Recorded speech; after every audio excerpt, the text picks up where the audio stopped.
ఇప్పుడు నేను ఆలోచించింది పోలవరం నుంచి దగ్గర ఒక 200 నుంచి 300 టీఎంసీ నీళ్లు రాయలసీమకు వస్తే ఇంకా రాయలసీమను ఎవ్వరూ పట్టలేరని చెప్పి కూడా నేను మీకు తెలియజేస్తున్నా. ప్రగతి వైపు పరుగు పెట్టే పరిస్థితి వస్తుంది.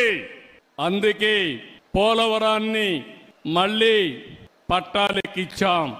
ఈ రోజు ఇక్కడికి వచ్చాను. పోలవరం మీరు చూస్తే పోయిన ప్రభుత్వం డయాఫామ్ వాల్ని ముంచేసి పోలవరం ప్రాజెక్టు గోదావరిలో ముంచేశారు.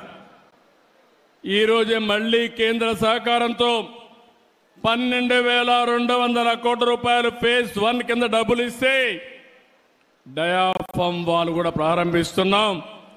2 సంవత్సరాల్లో పోలవరం పూర్తి చేస్తామని మీ అందరికీ హామీ ఇస్తున్నా. ఇప్పటికీ పోలవరం కృష్ణ అనుసంధానం చేశాం. కృష్ణా డెల్టాలో వాడే నీళ్లు శ్రీశైలం ద్వారా రాయలసీమకి ఇచ్చాం. అందుకే నేను ఆలోచిస్తున్నాను, రేపు రాబోయే రోజుల్లో గోదావరి, పెన్నా, పోలవరం, బనకచెర్ల వరకు అనుసంధానం చేయగలిగితే అది ఒక గేమ్ చేంజర్గా తయారవుతుంది. ఇంకా ఇబ్బందే ఉండదు.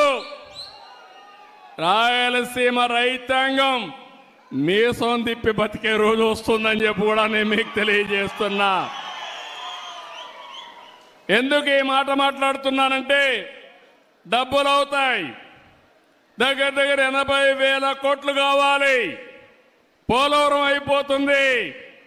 నా జీవితాశయం ఎట్టి పరిస్థితిలో బనకచెర్లకు నీళ్లు తీసుకొస్తే అక్కడి నుంచి తెలుగు గంగ, హంద్రి నీవ, నగిరి గాలేరు ఇక్కడి నుంచి నేరుగా ఎక్కడికంటే అన్ని జిల్లాలే కాకుండా సోమశిలకెళ్ళి, కందలేరుకెళ్ళి మళ్ళీ తిరుపతికి వచ్చి వెంకటేశ్వర స్వామి పాదాల చెంత బాలాజీ రిజర్వాయర్కు నీళ్లు వచ్చే పరిస్థితి వస్తాయి. ఇది నా కళ. మీలో కూడా ఆలోచన రావాలి. ఆ రోజు ఎన్టీ రామారావు గారు ప్రారంభించిన జల యజ్ఞం ప్రతి ఎకరాకు నీళ్లు ఇచ్చే బాధ్యత నాదని మరొకసారి మీ అందరికీ హామీ ఇస్తున్నా.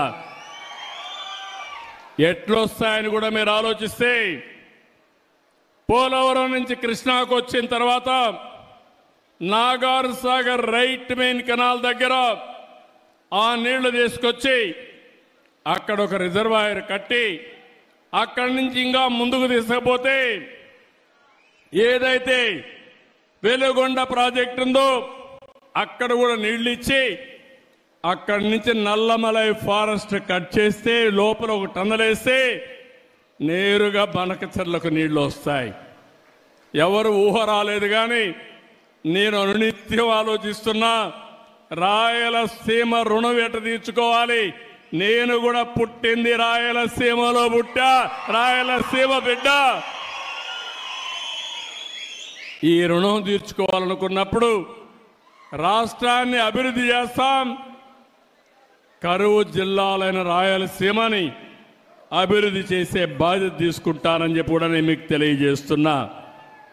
అందుకనే ఇంకొక పక్క మీరు ఒకసారి చూసినప్పుడు ఈ నీళ్లన్నీ కూడా సముద్రం లేకపోతున్నాయి. ఈ విషయం మీరు గుర్తుపెట్టుకోవాలి. ఈ సంవత్సరం 5,000 టీఎంసీ నీళ్లు వర్షాలు వచ్చిన తర్వాత సముద్రంలోకి వెళ్ళాయి. ఈరోజు మనం చూస్తే బాగా వర్షాలు వచ్చినప్పుడు నీళ్లన్నీ సముద్రం లేకపోతున్నాయి. వర్షాలు లేనప్పుడు కరువు కాటకాలతో మనం ఇబ్బంది పడుతున్నాం. ఈ రెండు కూడా అనుసంధానం జరగాలంటే, కరువు రహిత రాష్ట్రంగా తయారు కావాలంటే నదుల అనుసంధానమే ఏకైక మార్గం. ఇది సాధ్యం. ఒకప్పుడు ఇంత టెక్నాలజీ లేదు, ఇప్పుడు టెక్నాలజీ వచ్చింది. ఇది చేసి చూపిస్తామని చెప్పి కూడా నేను మీకు తెలియజేస్తున్నా.